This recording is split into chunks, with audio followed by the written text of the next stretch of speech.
La parole est à Monsieur Laurent Grandguillaume pour le groupe socialiste, républicain et citoyen.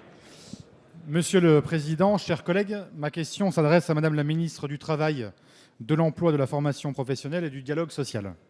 Après 2 années de combat pour dépasser tous les conservatismes et parfois même une certaine forme de glaciation, la loi d'expérimentation territoriale visant à résorber le chômage de longue durée, que j'ai porté avec bon nombre d'entre vous, a été enfin promulguée le 1er mars, après avoir été adoptée à l'unanimité de notre Assemblée et par le Sénat.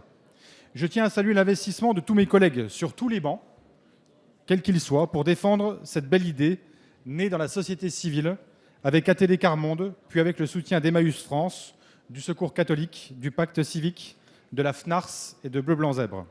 La société civile a inspiré la loi, elle a soutenu son idée dans les débats, elle sera encore mobilisée demain avec la création d'un comité destiné à en suivre l'application, que nous lancerons donc fin mars. Comme quoi il est possible parfois de sortir des clivages sans aboutir à la confusion, qui en est le principal antonyme, en portant tout simplement des utopies réalistes, des communs qui rassemblent plus qu'ils ne différencient. L'objectif est d'expérimenter pendant 5 ans, dans 10 territoires différents, urbains, périurbains ou ruraux, l'idée selon laquelle on peut créer des emplois durables en CDI dans l'économie sociale et solidaire pour répondre à de nouveaux besoins grâce aux économies réalisées dans les coûts du chômage de longue durée par le fait que les personnes sortent de cette situation.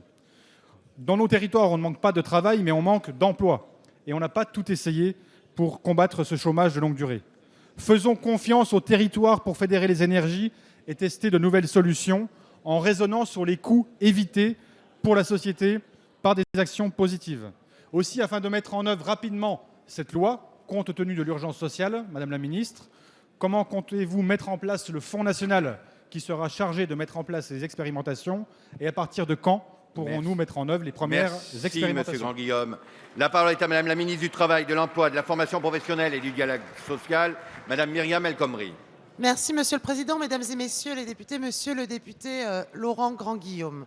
Vous soulignez avec raison l'urgence de la situation des demandeurs d'emploi de longue durée et les espoirs créés par l'association ATD Quart Monde, dont je salue également l'efficacité de son action au plus près du terrain. Je tiens ici à saluer la qualité des débats et la capacité qu'a su manifester le Parlement pour se rassembler et adopter ce texte à l'unanimité. Nous sommes donc dès à présent dans une nouvelle phase, celle de la mise en œuvre de cette expérimentation qui entrera en vigueur le 1er juillet prochain. Voici donc quelques éléments concrets de calendrier pour bien vous répondre. Vous le savez, un décret en Conseil d'État doit fixer les modalités de fonctionnement de l'expérimentation. Il intégrera également la question de l'évaluation qui a fait l'objet de débat justement de cette expérimentation. Ce décret est actuellement en cours de rédaction et fera bien sûr l'objet des concertations et des consultations nécessaires. Il sera publié au plus tard au mois de juin.